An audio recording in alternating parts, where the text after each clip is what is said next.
A few bucks. Just petty cash.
You're gonna like what I have to tell you about the Dunn case.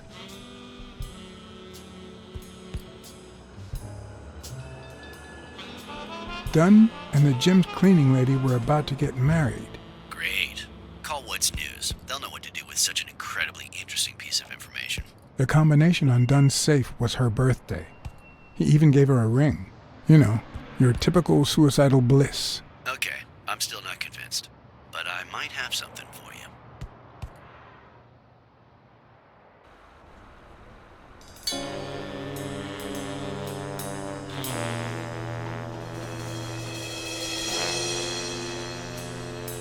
Life is off and off key, like a bad song.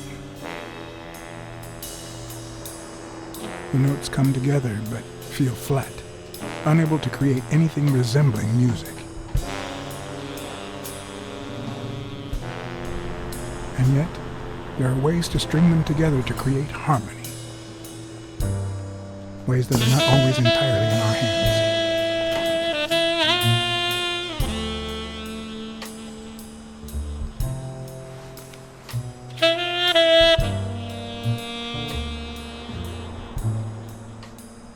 You look tired, John. I can't help it. It's just the way we cats are. Well, I can't help but be glad to see you. Yep, I'm beat. I'm starving. Just got back from the annual police medical. Not only did I have to fast, but I also had to chug 2 enormous glasses of water.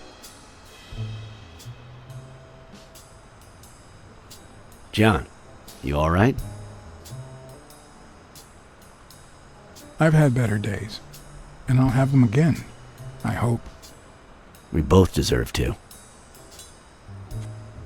The thing is, I'd love to help you out with this case, but I can't. You know I work for the state of New York. If I had any information, I couldn't share it with a private eye. Even if it was lying on top of this table.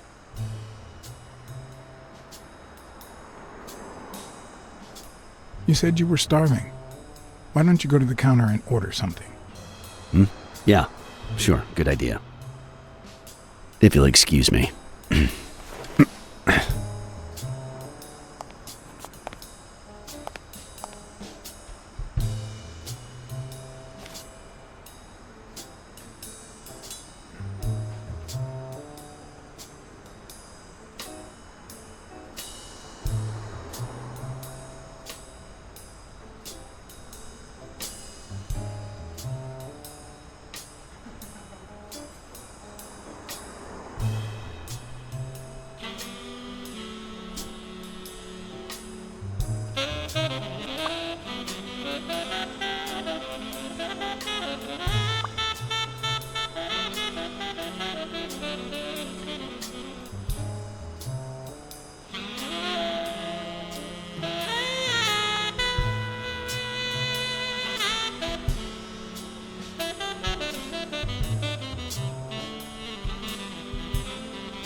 Interesting.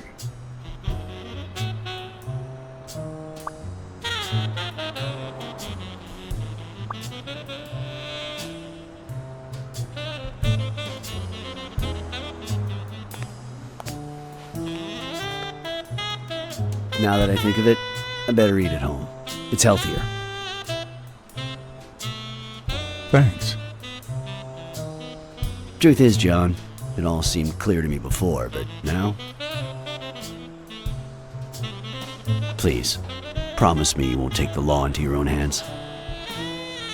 I'd like to think we're not just vigilantes. Sure, you can trust me. I give you my word. All right. In any case, keep me posted, will you? Friend, you can count on it. Take care, John. As always, Smirnoff had given me new, potentially relevant information. Not to mention second thoughts. When an old dog like him gets that serious, one must be prepared to bite.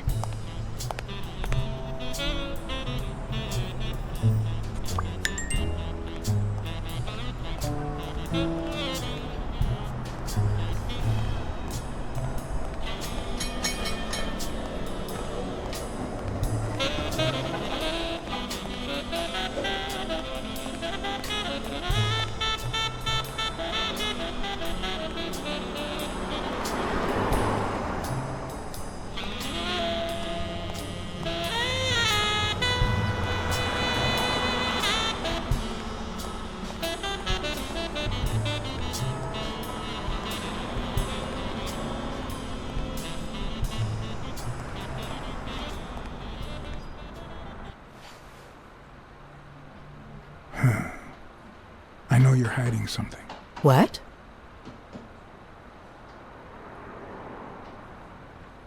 I know how much Dunn meant to you. I'm very sorry for your loss. I don't think I... Your handwriting on the envelope. Your date of birth on the safe.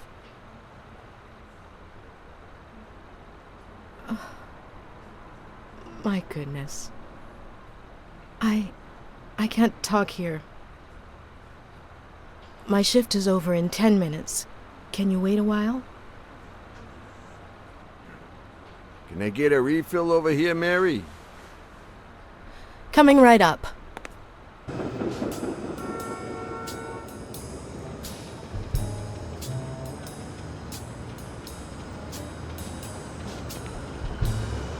Mary Purnell, the angel Joe Dunn found in his golden years. We'd been seeing each other for almost 2 years. It all started with... well... weekdays I start cleaning the gym at dawn, before my shift at the diner.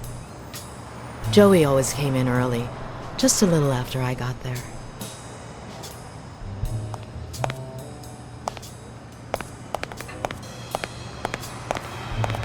He used to say it was the best time for the worst task of the day. Oh, I know exactly what he meant. Worked out first thing, huh? Oh no! He used to say that showing his boxers how to fight was exercise enough. Paperwork. He just hated it. But that was just him.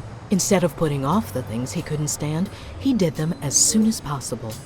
One morning, he saw me crying. I was having a rough day and...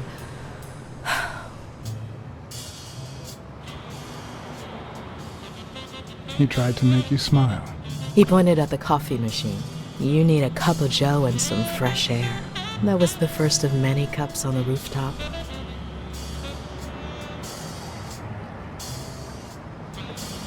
Which is where you seduced him. I'm a decent woman, Mr. Blacksad. You might be too young to understand this, but real love has little to do with seduction. One day, we realized those rooftop coffees were the best part of our day. So we began to spend more time together. But you never told anyone.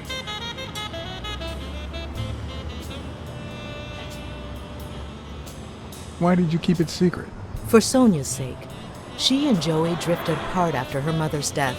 He was afraid that our relationship would only make matters worse. Until one day, on the rooftop, we realized just how serious our relationship was. And we decided to turn those moments into a lifetime. So he asked you to marry him? Yes, of course. He gave me the wedding ring and we decided to tell the world. He said he needed to share that happiness with his little girl. Turns out, he wasn't that happy after all. What about you? How did you feel about telling Sonia? Maybe you already noticed, I have a slight cold. I really should be heading home.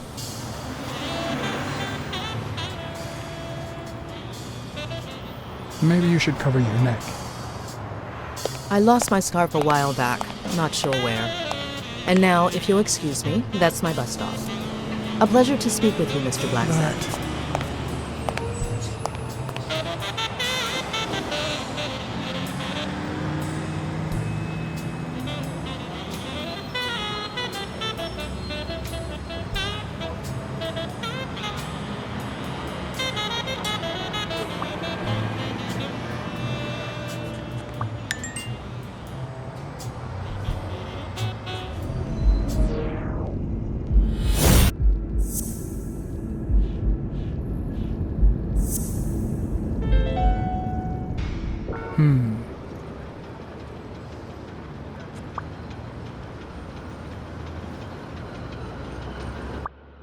I'm much taller than Dunn, and I can barely reach the noose.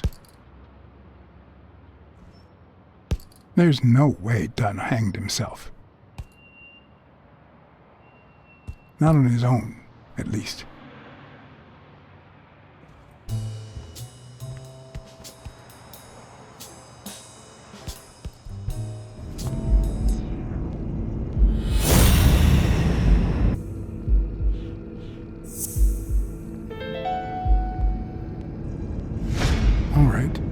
Dunn punched a paint can. But why?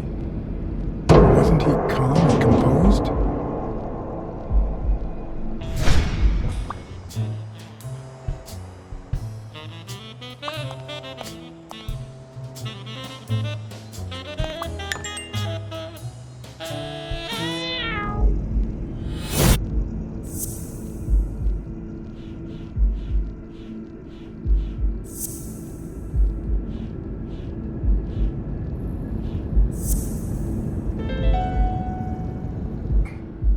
I don't know if you had a motive to kill Dunn, but you certainly had the murder weapon.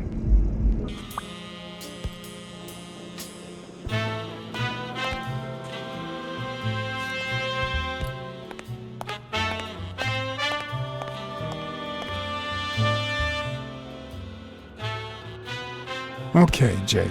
I told you. Desmond O'Leary. Huh? I know you work for him. Now you're just making stuff up. Why would you say that? I saw the shamrock in your locker. I know what it means. Okay, let's say you're right. So what? What are you gonna do, huh?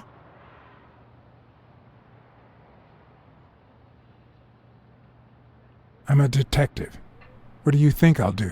Yeah, definitely better detective than friend. All right, you win, pussycat. Business isn't going that well lately.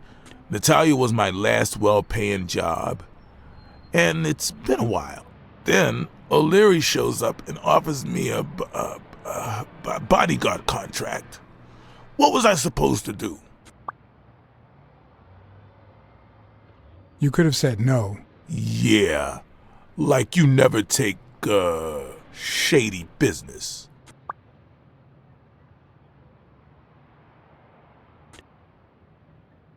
I've done things like that, and worse, but I'm not proud of them. I've also said no more than once. Hey, O'Leary might run an illegal gambling operation, but it's not like he's killing people or conning widows. And I'm just a bodyguard. I make sure no one gets hurt. What I do, including my contract and paycheck, is 100% legal. How bad can that be?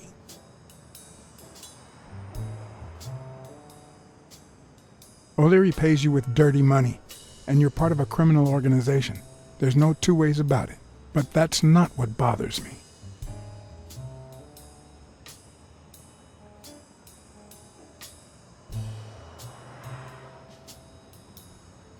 I know you're covering up O'Leary's role in Joe Dunn's death. Huh? O'Leary? No way. I mean, I don't think so. Jake, please. Well, I guess there's no point in hiding it now. I was here the day Dunn died. Go on. I had to take care of some business for O'Leary. He makes me wear the shamrock when I work for him. As you know, I left the damn thing in my locker. Say no more. You came in the back door. How did you...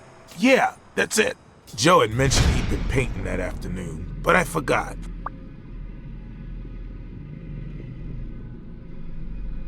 I stopped in my tracks when I saw him screaming bloody murder at Bobby Yale at the top of the scaffold. What exactly was he saying? Something like, if you do that, I'll call off the fight and make sure you never set foot in this gym again. I didn't want them to see me, so I left. Jake, why didn't you tell me? See, I knew you'd be mad. Obviously. I'm sorry, John. I should have said something. Don't worry. We all make mistakes. Time to go. I need to think about everything you just told me. Thanks, John.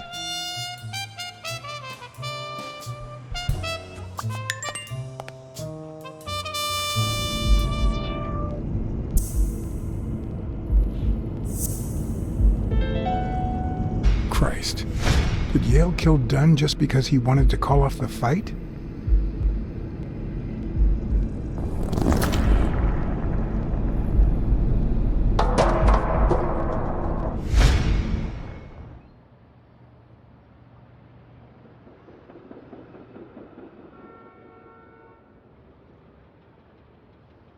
I always knew Bobby had issues. But I never thought he'd go that far.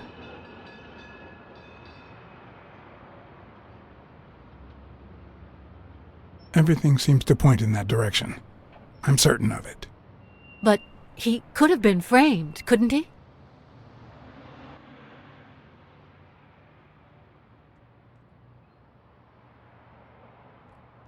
In any case, that doesn't change a thing.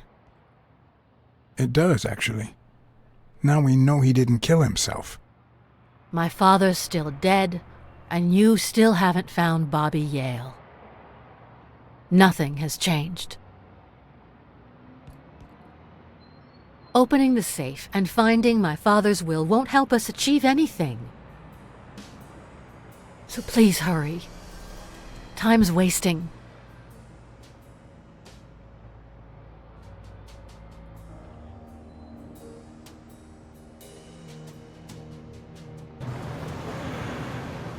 Sonia's indifference never ceased to amaze me.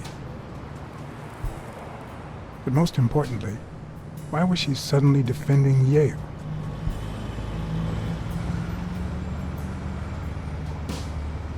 John Blacksad? I think I owe you an apology.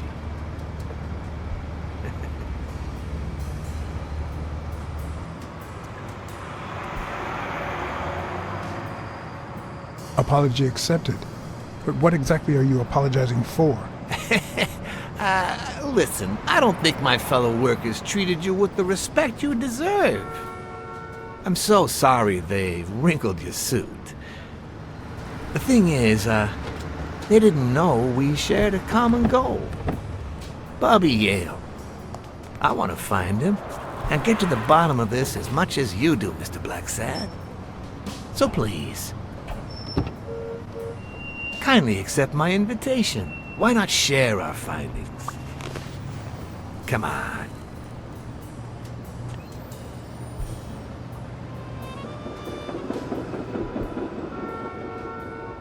Of course.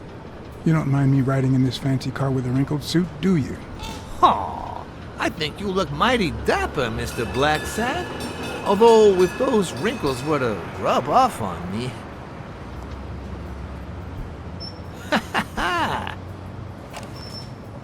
I always play it nice and safe.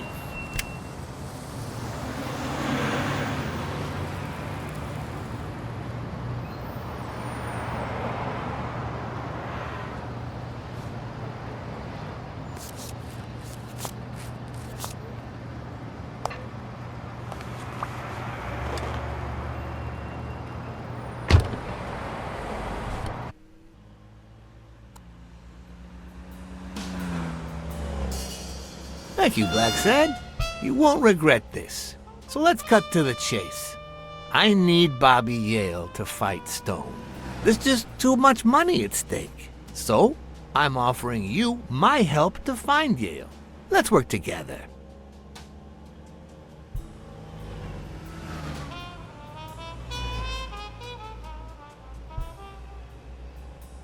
What kind of help do you need? A simple exchange of information. You're a good detective, and I, well, let's just say I have my own ways of making people talk. All right, then. Let's work together. I thought you'd be hard to convince, that you'd appeal to the moral high ground or something. Please, hear me out. Let's say I bet a beer that we find Yale in 3 days, and you bet a beer that we don't. In 3 days, one of us has to buy the other a beer. Is that so bad? We're simply two grown men using our money and free will to conduct a small private exchange. And most importantly, we're not hurting anyone. So, yeah, I run a gambling business. What's so bad about that? It's illegal, for starters. Illegal? Let me tell you what should be illegal. The way our government is ruining America. We live in a so-called free country, a place where honest people can make a living, provided they don't hurt anybody. We're not communists. Well, at least I'm not. I would have never thought otherwise. As for me,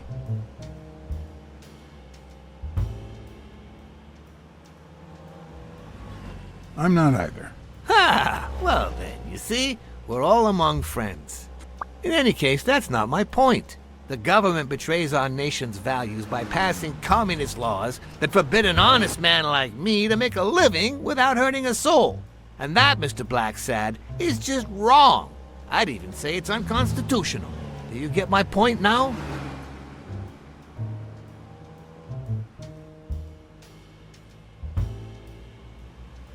All right, I get your point. Ha! I knew you would. When the government passes these laws, there's only one legitimate weapon the people can wield. The same weapon that turned America into a great nation.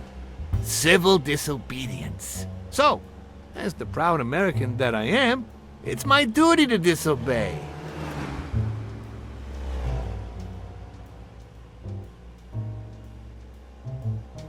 You're bending the truth to justify organized crime. Oh no, it might have been organized crime, but not anymore. I wasn't always a boss, you know. No, sir. I started at the bottom, when Lucky Blitzen ran the show. That good for nothing. His was a reign of terror, extortion, violence, you know, that sort of unpleasant thing. When I took over, I decided I'd make people want to do my bidding, not out of fear, but out of gratitude. I decided to help people so they would help me. That beating your thugs gave me was really helpful. Thank you so much. Those poor bastards didn't even know you were a detective, that you were on our side. Maybe at first. But when they tied me up and beat the socks off me, they knew very well who I was. Seriously? That goes against my rules. Who was it?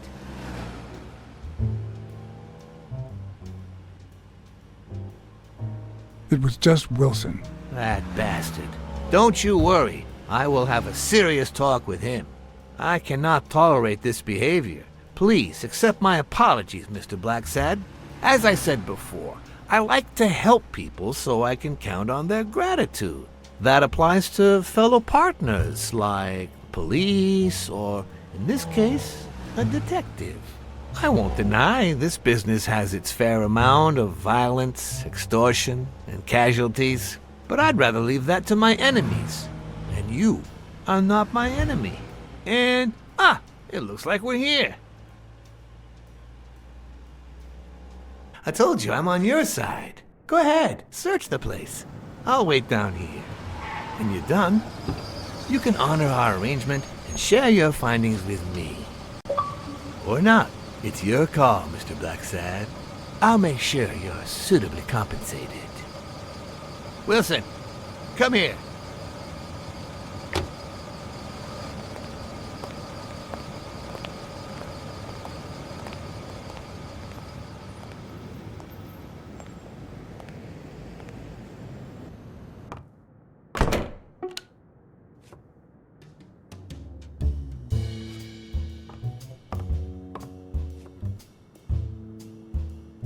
A woman's fragrance.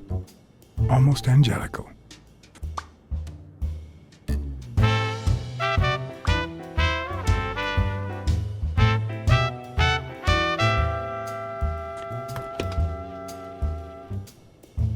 I'm not sure how Yale's love of pickles will help me crack the case, but it's good to know.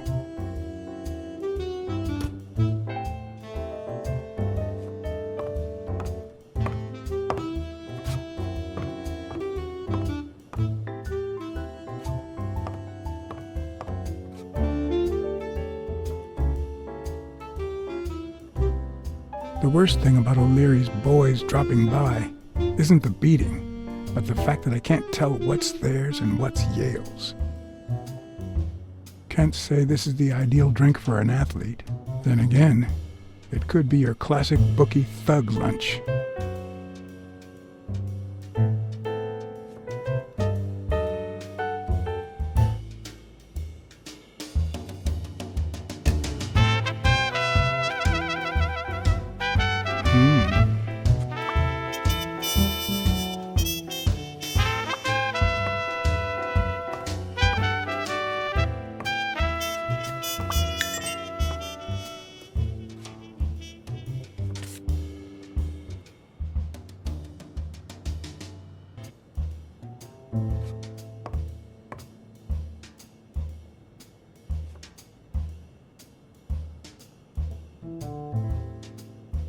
Ugh.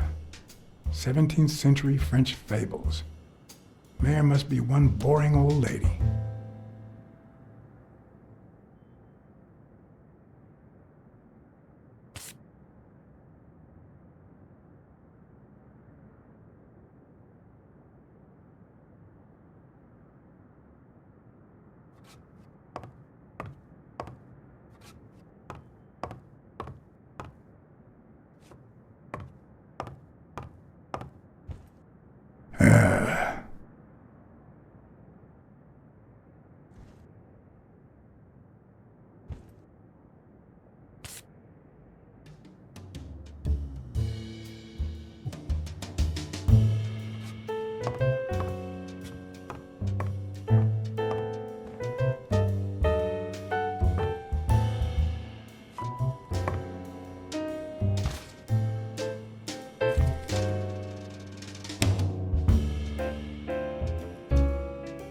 Copy 1 of 3. A boxer reading poetry?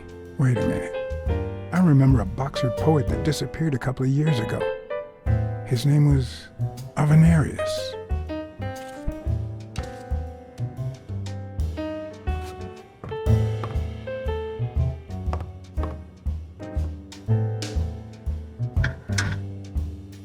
Why would you want such a big closet for so few clothes?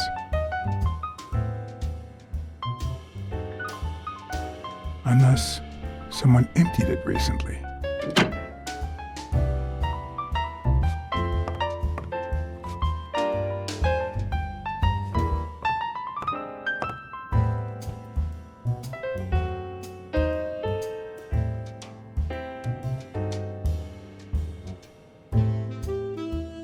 Nice chain.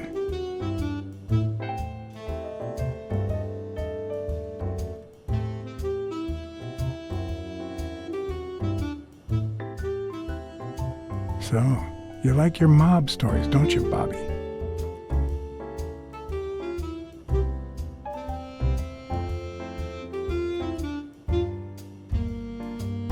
So, you like your mob stories, don't you, Bobby? Seems like Bobby inherited something more than boxing skills from his father, besides the tendency to vanish into thin air, of course.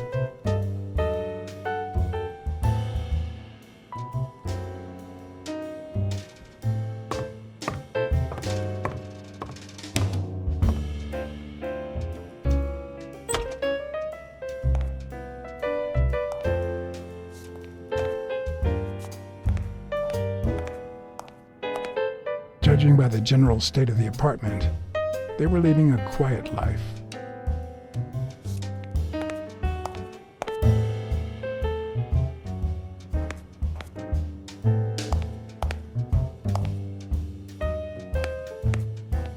Judging by the general state of the apartment, they were leading a quiet life.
When I left, I told O'Leary I hadn't found a thing.